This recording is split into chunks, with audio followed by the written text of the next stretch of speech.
Hello and welcome back to Tesseract eSports. This is the quarterfinals that we've been showing all day. We're now on to the last game of the day between Revival eSports, the number 1 seed, versus the Hunters Ace, the number 3 seed. So, Hunters Ace, we saw them playing a lot of games with Ozo. We saw them playing a jungle weapon Ozo. We also saw them playing a roam Ozo, which didn't work so well. But with me today here is Denier. Hi everybody, I'm back for this final game to cast, and it's probably going to be one of the closer ones. It's the first time we don't have Infamous in one of these semi-final matches, so it's a little bit refreshing, and we do see two other famous teams, Revival Esports and Hunters Ace. And we say every time Hunters play, they do have an all-star lineup with players who have played in the VIPL, including Sudons. Yep. So Sudons, we saw him playing the jungler position for VIPL over at the over in Korea there, and he was very. What did you think about his performance? So far they've not had too many tough matches. I'd say the last round was one of the tough ones so far.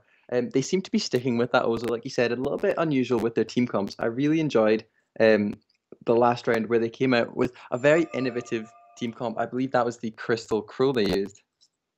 Yep. So looks like all of the teams are ready. So let's go into the draft mode today. Okay, so Revival Esports do get the first ban here. What do you think we can ban? We've seen a lot of Fortress, Koshka, and Sky bans is coming out from every single team. Yep, I'm not going to be surprised if they do ban a Fortress and possibly Sky. But you never know, because Hunters have been quite innovative with the team comps. They might be trying to ban a weakness for it. Yep, and that Koshka ban coming out straight away. And it looks like Dead Doll could ban anyone he wants, but it's Sudon's up in the banning position. Not sure who it's going to be. It's going to be an Adagio ban. Yep, Adagio's been very strong. I've liked how the SEA have been playing Adagio. They've been playing him as a kind of jungle carry, just buffing the weapon laner, which I really, really like. They've been using it really well, and we've not been seeing this as much from NA regions. No, well, this is one of the biggest tournaments going on right now. Obviously, Fortress is very in the meta though, and Fortress is the first pick they're going to have. He's not been banned out this game, so I'm not surprised to see him in the first selection there. Yep, and the Arden coming out from the Sudons, and looks like it could be a Ringo. Now, Ringo's a really good against a Fortress. You know, it takes 3 basic attacks now to destroy the wolves. And Ringo or Evox are very good against it. You know, it doesn't really work well for kind of heavy kind of crystal heroes such as Celeste or Scarf. But for Ringo and Vox, it's very good. Yeah, and the necessity of those basic attacks is definitely what's keeping Fortress where he is up in the top tier right now. I like how Dead Doll has taken Ringo away from Revival Esports, because Fortress paired with Ringo is a very destructive combination, and taking Arden away as well takes another one of Fortress's strongest synergies. So I really like that draft going on. Yeah, they've obviously kind of prepared themselves to be against a Fortress, and a Fortress, he has proven himself to be quite strong, but there are there are counters for him. You know, if you know the timings for the kind of attack of the pack, if you know, like, you can predict how he's going to be overdriving the skills. You know, you can work out when he won't have his wolves active. Yeah, it's all about working around those wolves, fighting him when he doesn't have them available. We do see a Vox coming out. Presumably that's going to be a weapon Vox. And so it's going to be another Vox Ringo lane situation, which seems to be the most common right now. I wouldn't be surprised to see Sky possibly coming out from LMPK here, although Fortress's wolves are quite difficult for Sky to deal with, so we'll have to see. Well, that is this choice in the end, so if she can get rid of the wolves fast enough, she's going to be an absolute menace, especially against a Catherine. Yeah, I mean, what they could do is have Arden and Ringo focus on very quickly taking down the wolves while Sky deals out the heavy crystal damage. Yeah, that's definitely what they'll be looking to do. Ringo, with his twirling silver, will be able to take out a number of wolves very, very fast. So they need a little bit of disengage before going in for an all-out fight, unless they've got the potential to absolutely burst someone down. Yep, and I do remember Revival Esports was particularly Xavier. As he's quite strong. He's very strong in the lane. Yep, he has been playing for a very, very long time. I've seen him around since I first started playing over a year ago. So he's definitely an experienced player, gone through a number of metas. So coming in with this new Fortress meta, I'm sure they're going to know exactly how to take advantage of that and work in their favor. I do like how Hunters drafted it in comparison, though. They definitely sat down, realized they'll be giving up Fortress, and thought of a counter strategy around that. Yep. So you know, Fortress, he's got very kind of, he's quite, especially against the Sky, he's going to be suffering a little bit. So I think that what they should be doing is we should be seeing Lipan and Niles kind of just pulling back a little bit, trying not to engage too much in the jungle fights, especially against the Sky Arden combo. Yeah, well, Fortress in the beginning does need a couple of levels and a few items to ramp up. He's not great in those 2-on-2 situations. So Sky and Arden are going to be winning more of those jungle engages, in my opinion. Yep, and so look at the fast clear speed now. He does dominate the lane a lot more, and now that Xavier Z knows that the enemy are behind him, he's just a little bit wary about going too far up in lane.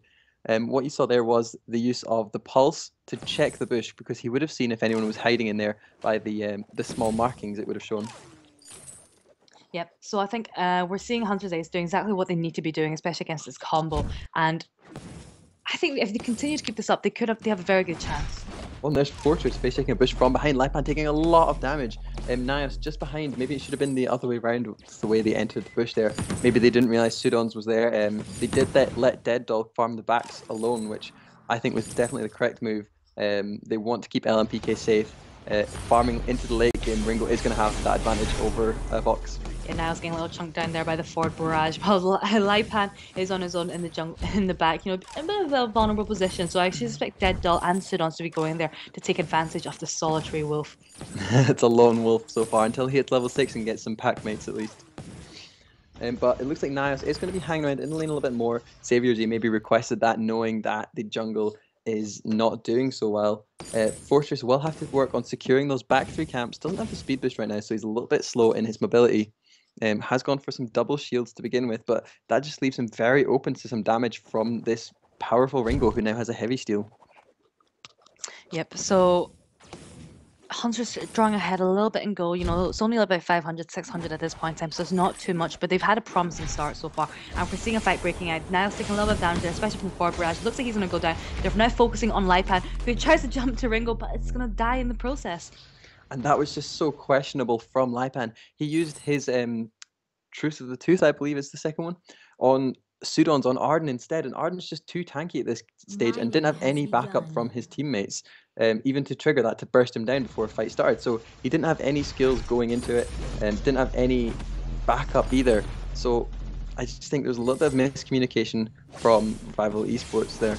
Yep, Dead Doll, you know, all 3 members of Revival Esports are after Dead Doll, who is taking a lot of damage. They're not going to be able to survive this, unfortunately, but, you know, LMPK has rotated down Xavier Z in a bit of a compromising position here so far, and Lipan just doing a lot of work there on LMPK, and I don't know if they would get out of this, and, you know, the tables have turned. I do think that was maybe a questionable move from Sudons. I think he just used the Vanguard on himself there. He could have saved Ringo and turned that fight around, because Ringo was trying to chase down the kill on Xavier Z. Arden trying to finish off Nios on this Catherine just now, but there's a potion popped. I'm not sure whether he's going to manage this before going down to Lipan. Oh, there's the 1 kill going over, but it's going to be a 1-for-1. And I'm surprised that Lipan isn't chasing this up. I know that Dead Doll is coming down at level 6, has Death from Above up again. So they may be chasing Lipan over into his own jungle now to gain some of that, to steal some of that farm. We're seeing the forward barrage, but Fortress is a little bit too fast and is actually not in range of that forward barrage so far. Yep, I'm surprised they haven't invaded a little bit more. They're putting a bit of pressure in the lane. Sudons is up there, again, using the Vanguard on himself. I think he's wasting it a little bit too much. It is down on cooldown. That just, if there was any kind of fight broke out there, he hasn't got the escape potential to help LMPK. They are putting down a lot of pressure onto the turret right now. Xavier Z is focusing on Sudons. Yeah, they're going to have to be careful soon. Lipan is very close to reaching that level 6. You know, he's just at the start of level 5, but he will be reaching level 6 soon. And when he does, the attack of the pack will be ready. Yep, with Arden sitting on level 4, but Dead Doll is already level 7, so it just goes to show how many successful invades they've had. Xavier Z getting chunked down by that forward barrage. Didn't bother using the Sonic Zoom to get away there until the very end when he was already a lost cause. There's the first turret going down, and Dead Doll is focusing onto Lipan. There's the forward death from above, but I think he did it defensively rather than offensively, which is what they needed there. Yeah, Lipan looking a little bit low there, and Dead Doll. You know, I think they're going to be trying aggressing on Hunter's Ace right now. Yep, Dead Doll definitely carrying the team a lot here. LMPK with the consistent weapon damage is a great follow-up for cleaning these kills, but Dead Doll with the forward barrages is really hitting his mark. Yep, LMPK doing a really nice job there on farming on the Ringo. You know, he's 67 to Xavier Z's 47, so around 20. You know, ahead of by 20. Yeah, you can just see that Sudan's hasn't really prioritized vision too much either. It's very different from some of the games we saw yesterday, where the vision was the critical component to the game. There's only about 3 or 4 scout traps total down on the whole map right now, and one of them is way at the back of Revival Esports jungle. Considering they have got the Fortress on their team, they're going to want to get him transitioned a little bit better, get some more levels before they pick too many more fights. Obviously, Xavier Z and Laipan both level 6 now, so they've got their ultimates up. They could go for a fight if they wanted to. It looks like they're going to be hiding in the bush up top just now. But with Dead Doll sitting on level 8, I just think that that's too much of a level advantage to be picking any fights. Yep, and they're going to take the gold mine off. That's a 236 gold payout there for Hunter's Ace. A very nice kind of, very nice there. Just increasing that gold lead a little bit more. Very nice. That's very nice. Totally agree. But Xavier Z, once again, he's just a little bit too scared to go and collect any of that farm, and that's why the lead is becoming so apparent between him and Ringo. He's sitting on 55 to Ringo's 77, and just that invisible bush. There comes the gauntlet over the wall. That was such a big leap, and Xavier Z going down so fast, even trying to use the weight for it to stall his death out a little bit longer, but there was a lot pop there to get that kill. Yeah, they knew he didn't have a reflex block, so they just took advantage of that. They knew that was a guaranteed kill for them if they were able to throw down the gauntlet. He does have that. He does have the reflex. Did he just fly one just now? Yeah, he had okay. he was on ult cart before, and we see the Hellfire Brew coming out onto Laipan. Very nice reflex block there, just kind of blocking the majority of his damage. Dead Doll gets stunned there, but he's going to be able to finish off Laipan. But the wolves are released. I think that was more of a defensive maneuver, maybe a little bit of a wastage for now. With Xavier Z coming in, they could have aggressed onto that, but hey, Hunters were just destroying the turret. We're in a commanding position. Laipan's health was already very low. It's not the right time for a fight, and if he'd released him a little bit earlier, he could have saved the turret, but instead, I think that was a big waste. Yep. So we're seeing Sky teleporting back right now, just going home, but we're seeing Hunter's Ace just picking up the farm, just denying Laipan and Niles any more money. Yep, this is exactly how you shut down a fortress. I mean, he's not a guaranteed win. You're going to have trouble because he needs some farm. He can't win those early fights. He can't win 2v2s. He needs some backup with some attack speed behind him. Vox and Ringo are both really good laners to complement that. But by himself, against someone who can output so much damage consistently like a Sky, he's just going to have such a tough time in the jungle. Yep, and especially if he's at level 7 right now, he's only got kind of 1 point there into the attack of the pack. That cooldown is immense. If you're going to have to choose fights around the attack of the pack, you're going to be really struggling at this point. Yep, another 50 seconds before they're going to have any hope of winning a team fight. So that's just another gold mine going over to Hunter's Ace for free, pretty much. And we're seeing the very early infusions coming out on LMPK already as he picks up a weapon infusion at level 8.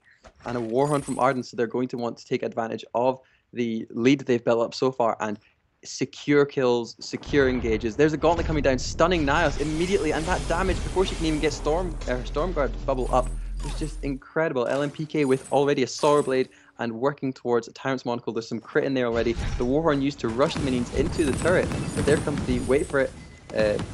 Fortress jumping onto LMPK, but there's the Hellfire Brew coming back in return. Xavier Z goes down first, Laipan goes down next, and Dead Doll managing that forward rush to clean up with the ace. Very nice Vanguard there from Sudan's coming, just saving Dead Doll and keeping him alive just to kind of get that health regen from the ace buff. Yep, without Catherine there, they just had no peel potential. They were just at the complete mercy of that forward barrage with no stun and no way of escaping from it. Yep, and you can see that Laipan is aggressing, and that death from above just stunning Niles, and he does go down. The attack of the pack is not doing much. What is Laipan doing? Just running straight into LMPK's shots, and Xavier Z is now the only one left alive there. They don't really care about those wolves that are still on them, but it doesn't matter. They've picked off 2 of the members of Revival Esports. Xavier Z now the only one left alive, and they are diving hard for this. And it looks like they are going to get the ace with 1 second to spare. Wow, those basic attacks from Sky picking up the ace. This is going to be such a fast game. Hunter's Ace closing this out in such stellar fashion. That was so strong from them. They pick exactly the counter. I think their draft was on point there. Yeah, bearing in mind this is the number 3 seed against the number 1 seed, with Hunter's Ace being the number 3 seed. Yep, we were talking about this before, and I had my money on Revival Esports coming into this. So Hunter's Ace really showing that they should be up there with the other teams. They should have been a higher seed. They've already taken down seed number 2, I believe, to get here. You know, it doesn't surprise me. This is exactly how we kind of saw Hunters perform in the VIPL. You know, in the first VIPL, everybody kind of thought, oh, you know, they're not going to be doing as well, but they just constantly surprising. They actually ended up in the finals, and this is what we're seeing here. Yep, I think in the previous rounds they've maybe been a little bit more relaxed, but they've really come out guns blazing in this one. Yeah, they've been getting better every single game, and I think Revival Esports going to play a lot more cautiously and take care not to underestimate these opponents. Yep. Like I said, that draft was just done to perfection. They shut down Fortress before he hit level 6, before he was a threat. Dead Doll managed to secure every piece of jungle farm that appeared on their side, pretty much. And with LMPK being a Ringo in the lane, they just couldn't leave that open to him either because he was putting on so much pressure, which is exactly what you need. There was a battle on both fronts, and Rival Esports just did not have the early game to counteract that. Yeah, so let's take a quick look at the builds now. The one that I want to focus on most is that alternating current on the Fortress. A little bit of a questionable pickup, we've seen that Aftershock and Broken Myth worked very well on a Crystal Fortress. Yep, after alternating current was a very questionable decision. The only thing I can think of behind that was that they were backs against the wall. He had 1,000 gold and needed to spend it somewhere, and decided that that was the only tier 3 item he could finish. Double light shield, possibly not the best choice. If he'd relied on his wolves to block the sky forward barrage, he could have invested one of those into armor instead and not be completely demolished every time he went within LMPK's range. Yep, so let's go into the second game now between Hunters and Revival Esports. Yep, we will just swap the teams around, get ready for another draft, and we'll see if Revival Esports can counteract the draft that they just lost so badly there. Yep. So what went right? How did I think a lot of people will be wanting to know this. For Crystal Fortress is a bit of a bit of a threat right now. What did they do? Well, like I was saying, people seem to think that he is just dominant throughout the game, but his early game is very, very weak in a 2-on-2 situation. He can get the bite, but there's not a lot of attacks coming in there. If you just disengage until that bite wears off, or if you make sure that your support is the one to front that for you, then you're going to be able to output a heck of a lot more damage, especially on heroes like Skye, like Koshka, who have a lot of burst, a lot of crystal power behind them. Fortress, especially if he's left alone, doesn't have a lot of escape potential either. So when he's shot out of his jungle and Catherine was having to stay up in that lane, like I was saying, it was a two-fronted attack. So Catherine had to decide, and she thought the lane was much more important. They were protecting those turrets, trying to transition Vox a little bit better to be a competitor in the late game against this Ringo. So Fortress was just left alone and didn't manage to do very well in the jungle. Yep. So we're just trying to go. We're just trying to get everyone back right now. And we're just missing one more person who actually is just a little bit of I think it's just because we're streaming it from the EU. It's actually a bit of kind of server lag. Oh, waiting for them to come on? Yeah, because it says they're in party, but... Oh man, apologies. So we aren't seeing any roster change-ups that I know of just now. Looks like we'll see the same teams, but they're just switching sides. Yep, just trying to get Xavier Z back into the party. So what did you think about what can they do for the next game? Well, like I said, the draft was critical there. The aggression levels of Hunters were perfect as well. They knew that they had to shut down Fortress. I think that perhaps they felt too much of a necessity to go for this Crystal Fortress since it was available, and they just fell into the Hunter's trap, basically. Maybe if they go with something that they feel more comfortable with, that will benefit them much more. Obviously, being second now, they can secure 2 picks at once out of the fuller hero pool. Yep. So this time we're going into the draft again. So Hunter's Ace, they do get the first ban. They're going to be banning out the Skye. So they got the Skye last time. So why do you think the Skye ban? Well, it's just so dominant in the jungle, so they're just giving themselves the extra option about maybe if Koshka's open, I can see them picking that. Fortress is still available, but with Ringo banned, I'm not sure that's going to be the correct choice. So Sudons has opened up with a very good flex pick on Adagio, which could lead to anything. Yep, and Revival is going to be countering that with a very strong Koshka pick. Yep, wonder if we'll see a weapon Ozo here maybe. I know Crystal Ozo is very strong, but we have seen Sudons play a number of Ozo games so far. Yeah, so I think his jungle Ozo was very strong in the weapon, but I think they tried a Roam Ozo yesterday, a Roam Ozo, I guess, and that didn't work out so well for them. See, I would put my money on, I was going to say a Black Feather Nyx. That could have been a very strong pick with Adagio. It looks like Adagio is going to be the jungler with Arden here, which is a great combination. Can hold their own against a Koshka, so there shouldn't be too much threat there. They're going to have to work quite hard to protect against that. Lipan, I imagine, with the Glaive right now, so I imagine Glaive will be the laner, unless they want to keep Koshka's early game, make Koshka's early game even stronger by giving her that lane gold, but I'm not exactly sure just yet. Yep. And what do you think about the Revival Esports, the triple melee threat? Well, they're going to have to really commit onto fights. It's going to be a lot of communication between them. If Glaive initiates the fight, it's got to be followed up with a Catherine stun once he afterburns someone, and he's got to get himself out of the middle of the enemy team very fast. If it's a Koshka Yummy Catnip Frenzy, she's going to need the backup of Glaive's damage to delete whoever she stuns. So it's a lot about coordinating and chaining those stuns together to try and target specific people. If they don't communicate and don't target the correct heroes, that's just going to be so detrimental for them. And they're going to need very fast initiated team fights, because if they allow Adagio to get the heal away, the buff away before the fight properly kicks off, then that's just going to be so detrimental for them, allowing the buffed Vox to come straight through. And Lane Glaive. Now, I know you're a big fan of Lane Glaive. Oh, I love it. It's one of my favorite heroes to play, because Glaive is just such a consistently strong hero. He's like Ringo, who's been around for so long. Glaive's been around for so long. They've just been so consistent, and knowing that they are always viable is very, very good. And giving Glaive more money than he's allowed in a jungle position can be so threatening, because a lot of people underestimate that. So this is the second time today we've actually seen an Adagio Arden combo versus a Koshka Catherine. The last time the Koshka combo was going to win, but this time we see LMPK rotating down. LMPK taking a lot of damage, and the minions are aggressive. And LMPK looks like he's going to be going down, but so is Lipan, looking very low. But that Halcyon Potion is going to be saving his life.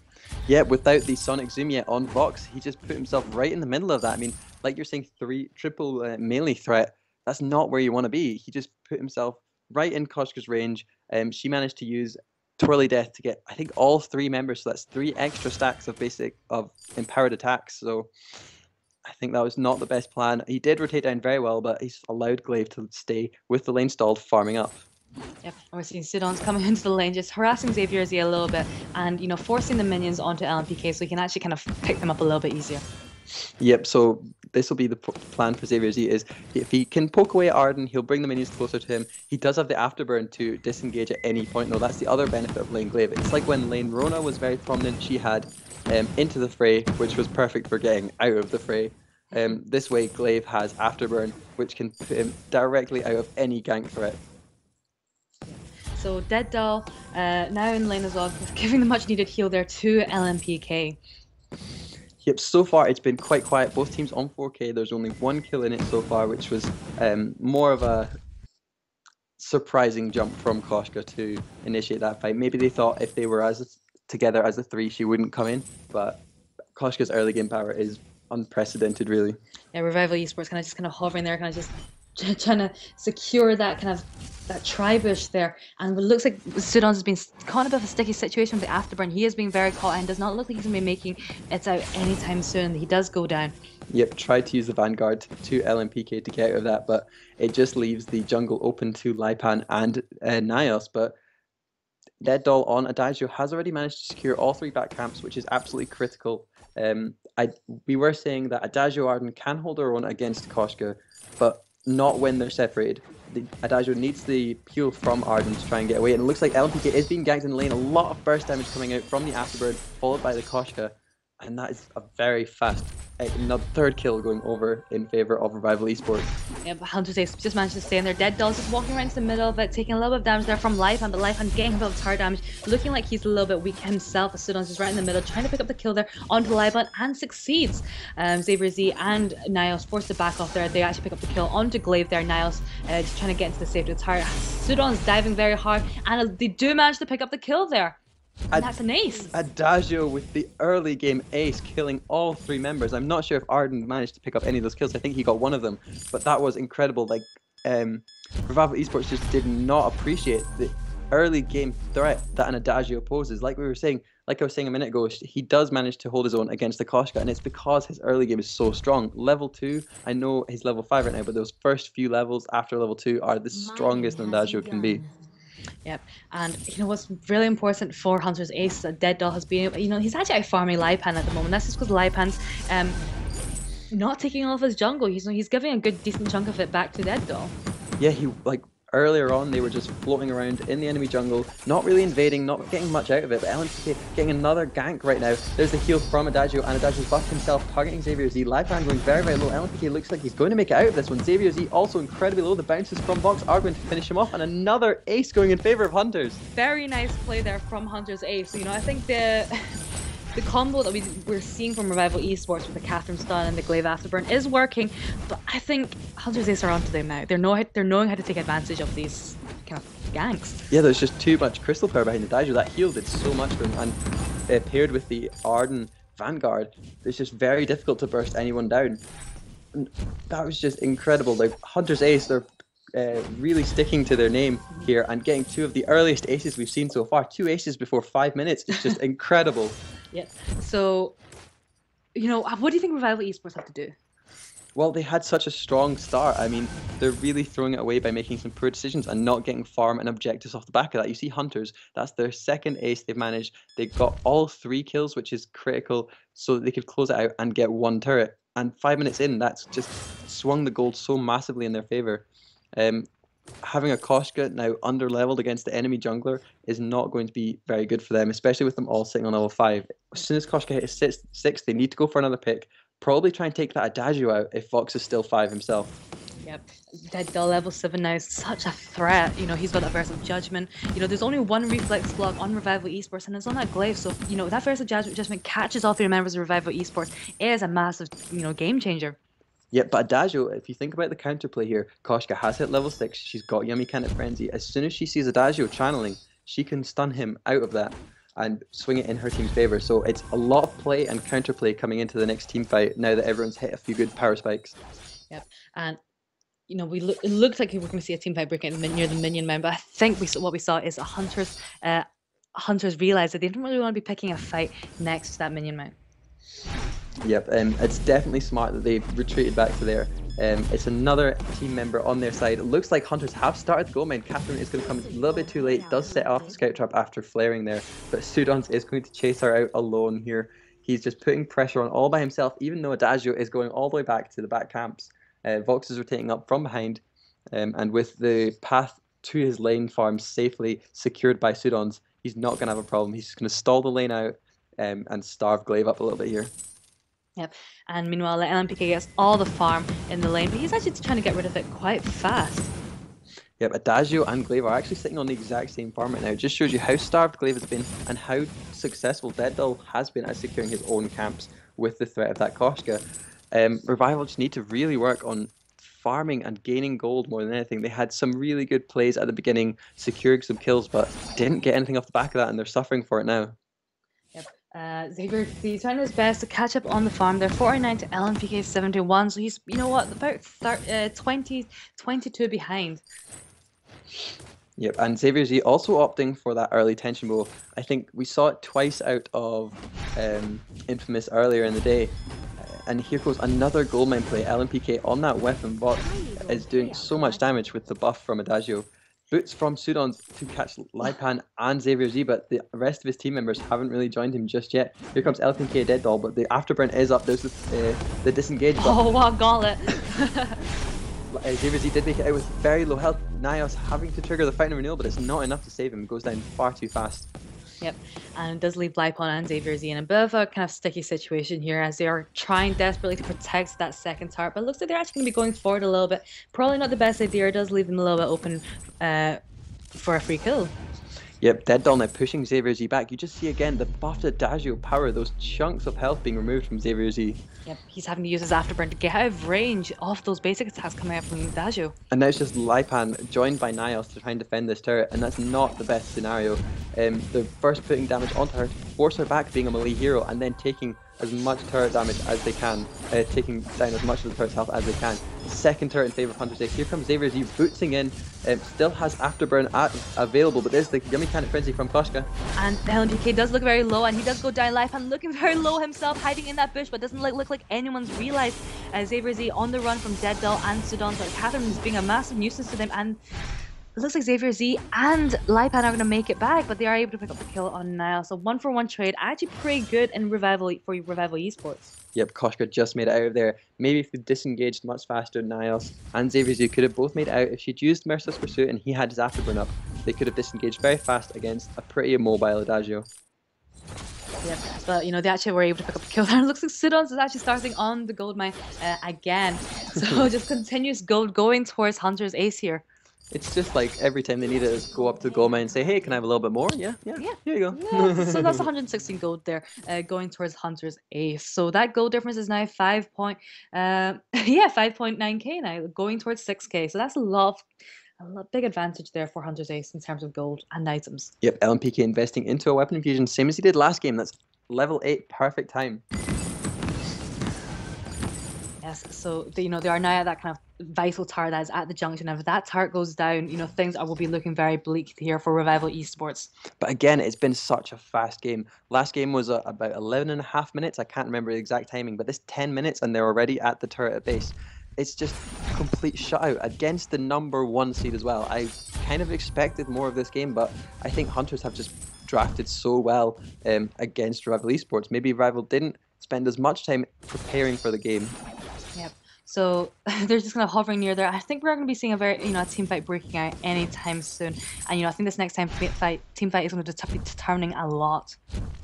Yep, they are just camping underneath their turret right now. They've got 4 minutes that they can do this for if they need to. There comes the gauntlet, catching all 3 members though. Lipan is now silenced, goes down first thanks to the Vox damage, and he's buffed right now. Xavier Z uses the Afterburn to hunt Vox away. LMPK living through this as well though.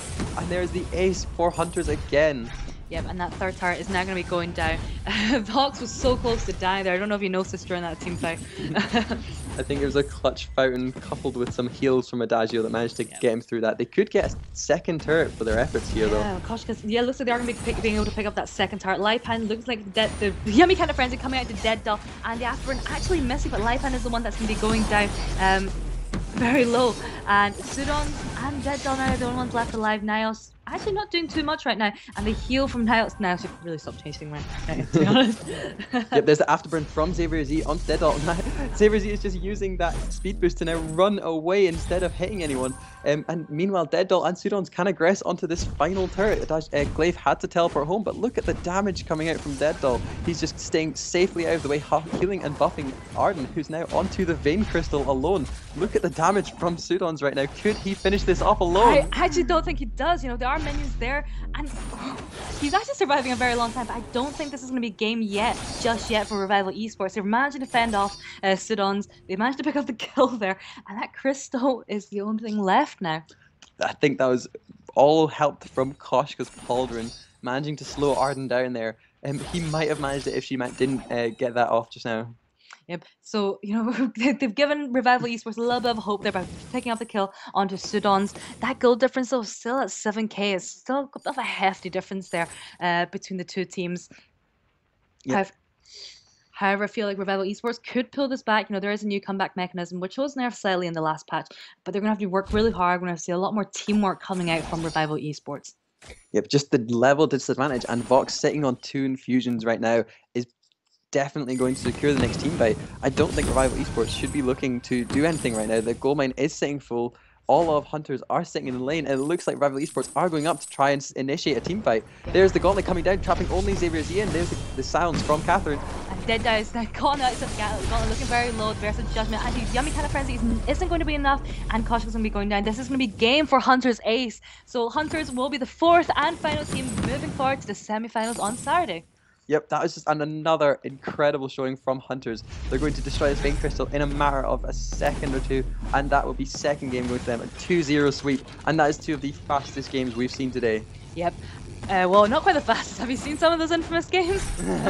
But anyway, very impressive showing from Hunters. I've been very impressed with them so far. They have been getting a lot better. At the start, I think that, I wouldn't have said they would be one of the teams to go through to semi-finals, to be honest. Being in the 3rd seeded position, and a couple of the players who I haven't seen play as much. I had heard about LMPK being a very strong player, but the only one I've seen is the Sudons from the VIPL, obviously.